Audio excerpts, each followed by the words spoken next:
Hi అండి అందరికీ. నేనైతే 4 శుక్రవారం అయితే వ్రతం అయితే చేసుకున్నానండి. వరలక్ష్మీదేవి వ్రతం అయితే చేసుకున్నాను.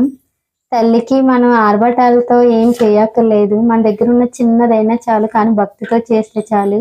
చిన్న నైవేద్యమైనా చాలు, చిన్న ఏ వస్తువుతో చేసినా చాలు. భక్తి ఇంపార్టెంట్ తప్ప అక్కడ ఏం కూడా కాదు. మన చిన్న భక్తితో ఏం చేసినా కానీ తల్లికి చాలా ఇష్టం. నేనైతే అలానే చేసుకున్నాను. అలాగే ఇంకెవరైనా ఉంటారు కదా, మన చిన్న చిన్న మిడిల్ క్లాస్ వాళ్ళు, మనం చేయలేమేమో అని భయపడుతూ చేయకుండా ఉంటారు. అలాంటి వాళ్ళకి యూజ్ అవుతుంది అని చెప్పేసి నేనైతే వీడియో మీకు చూపిస్తున్నానండి. ఎలా చేస్తున్నాను అయితే మీరు చూసేయండి. అమ్మవారికి అయితే నా చిన్న భక్తితో అయితే నేను చిన్న పూజను అయితే చేసుకోగలను. నా చిన్నపాటి పూజ. ఫస్ట్ పైన అయితే దీపారాధన చేసేసుకున్నాను. ఫస్ట్ పైన దీపారాధన చేసుకున్న తర్వాత కిందకి ఇవన్నీ తెచ్చుకొని కిందనైతే పూజ అయితే స్టార్ట్ చేసి, నేనైతే ఫస్ట్ అయితే లక్ష్మీదేవిని అలాగే వెంకన్న బాబుని లక్ష్మీదేవిని కూడా పెట్టాను. ఎందుకంటే అమ్మవారిని పెట్టిన తర్వాత అయ్యవారిని కూడా పెట్టాలి కదా. అందుకే అమ్మవారికి అయ్యవారికి ఇద్దరికి కలిపి పూజ చేయాలి లక్ష్మీదేవి వ్రతం అనేది. అందుకని చెప్పేసి నేను అయ్యవారిని అమ్మవారి ఇద్దరిని కలిపి పెట్టి పూజనైతే స్టార్ట్ చేశాను. తర్వాత అయితే తమలపాకు పెట్టుకొని అందు మీద విఘ్నేశ్వరుని అయితే చేసుకున్నాను. గణపయ్యని చేసుకొని గణపయ్యకి పసుపుతో అయితే చేసుకొని గణపయ్యకి పూజ అయితే ఫస్ట్ చేశాను. మనం ఎప్పుడైనా ఫస్ట్ గణపయ్యకే చేయాలి. రాగిముంతతో నీళ్ళైతే పెట్టుకొని పక్కన తమలపాకులో గణపయ్యని రెడీ చేసుకొని గణపయ్యకి పసుపు కుంకుమ అక్షంతలు వేసి ఫస్ట్ గణపయ్యకి అయితే పూజ చేయాలి. ఎవరైనా సరే ఫస్ట్ ఏ పూజ చేసినా ఫస్ట్ గణపయ్యని అయితే స్మరించుకోవాలి. గణపయ్యకే ఫస్ట్ పూజ చేయాలి. తర్వాత అమ్మవారికి పసుపు కుంకుమతో పూజ చేసి అమ్మవారికి మనం నీళ్ళైతే ఇవ్వాలి. అమ్మవారి స్వయంగా వచ్చి మన పూజను అందుకున్న అమ్మవారికి ఒక ఆకుతో అయితే నీళ్ళు చల్లుతూ ఉండాలి. అమ్మవారికి అయ్యవారికి స్వాగతం పలుకుతున్నట్టు ఫస్ట్ కాలు కడుక్కోమని, తర్వాత చేతులు కడుక్కోమని, మళ్ళీ నీళ్లు తలపైన చల్లుకోమని చెప్పి 3 సార్లు అయితే నీళ్ళైతే చల్లాలి. అమ్మవారికి అయ్యవారికి నీళ్ళైతే చల్లిన తర్వాత నైవేద్యాలన్నీ అయితే పెట్టుకున్నాను. నేనైతే పసుపు కుంకుమ అక్షంతలతో పూజ చేసిన తర్వాత దీపారాధన చేసి తర్వాత నైవేద్యాలు అన్నీ అయితే పెట్టుకున్నాను. నా దగ్గర ఉన్న చిన్న నైవేద్యాలతో అయితే నేనైతే పూజ అయితే చేసుకున్నానండి ఈరోజైతే. ఎందుకంటే మరి ఆడంబరాలకు పోయే కన్నా మన దగ్గర ఉన్న వాటితోనే సర్దుకోవడం మంచిది అనిపిస్తుంది నాకైతే. ఎప్పుడైనా సరే మనం ఉన్న వాటితోనే ఏ పూజనైనా చేయాలి.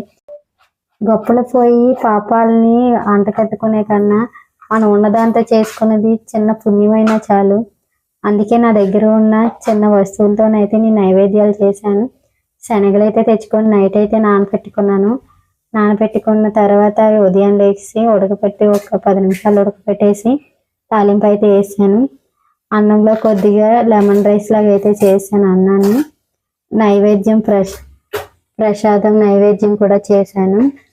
ప్రసాదం నైవేద్యం చేసి వడపప్పు, సెలవుడి, బెల్లం అయితే పెట్టాను. అరటిపళ్ళు, కొబ్బరికాయ పెట్టాను. అమ్మవారు ఆయన కూడా పుచ్చుకున్నారు. చీర, జాకెట్, గాజులు, తమలపాకు, అరటిపళ్ళు, రూపాయి అయితే పెట్టాను. అమ్మవారికి అయితే నా చిన్న భక్తితో అయితే నేను చిన్న పూజనైతే చేసుకోగలను. నా చిన్నపాటి పూజ, నా చిన్న వాయినాన్ని అయితే అమ్మవారు పుచ్చుకున్నారని అనుకుంటున్నాను నేనైతే. అలాగే ఎవరైనా మిడిల్ క్లాస్ వాళ్ళు చేసుకోలేమేమో అని భయపడుతూ లక్ష్మీదేవి పూజ చేసుకోలేకపోతున్నామని కొద్దిగా ఇబ్బంది పడే వాళ్ళు ఎవరైనా ఉంటే మన దగ్గర ఉన్న చిన్న వస్తువులతోని ఒక 100-200 ఖర్చు పెట్టైనా సరే అమ్మవారికి పూజ చేస్తే అదే చాలు. అమ్మవారికి అదే ఇష్టం. మనం చేసే చిన్న భక్తితోనైనా సరే చాలు. అమ్మవారు ఆ భక్తినే తీసుకుంటుంది తప్ప ఈ ఆడంబరాలు ఏమీ కాదు. మన దగ్గర ఉన్నవాడితోనే మన చిన్న పూజను అయితే చేస్తే అమ్మవారు అయితే చాలా సంతృప్తిగా మన పూజని, మన నైవేద్యాలను అయితే తీసుకుంటారు. తప్పకుండా వచ్చే సంవత్సరమైనా లేకపోతే వచ్చే ఇంకో వారం ఉంది కదా, ఆ వారం అయినా సరే అమ్మవారికి పూజ చేసుకోండి. ఎవరైనా ఇంకా చేసుకోలేని వాళ్ళు ఉంటే, లేకపోతే వచ్చే సంవత్సరమైనా మా అన్న దగ్గర ఉన్న దాంతోనైనా పూజ చేసుకోండి. నా చిన్న భక్తితో అయితే అమ్మవారికి పూజ అయితే చేశాను. అమ్మవారు తీసుకున్నారని అనుకుంటున్నాను నా వాయినాన్ని, నా చిన్న ఈ పూజని, నా చిన్న ఈ భక్తితో అయితే తల్లిని పూజించండి. అమ్మవారి కటాక్షాలు ఎప్పుడు మన పైన ఉంటాయి. పూజ చేసుకోలేకపోతున్నాం అని ఇబ్బంది పడేవాళ్ళు తప్పకుండా మన దగ్గర ఉన్న చిన్న వాటితోనైనా ఒక 100-200 ఖర్చు పెట్టైనా సరే అమ్మవారికి అయితే పూజ చేసుకోండి. మన దగ్గర ఉన్న దాంతోనే అమ్మవారు సంతృప్తి పడతారు. అమ్మవారికి తెలియదు ఏంటి మన దగ్గర ఏముంది ఏమి లేదని, వాళ్ళు ఇచ్చిందే కదా ఇదంతా.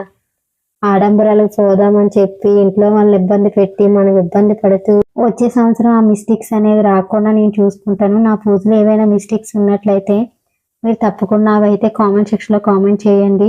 నా పూజ ఎలా ఉందో కామెంట్ చేయండి. ప్లీజ్ సబ్స్క్రైబ్ అయితే చేసుకోండి.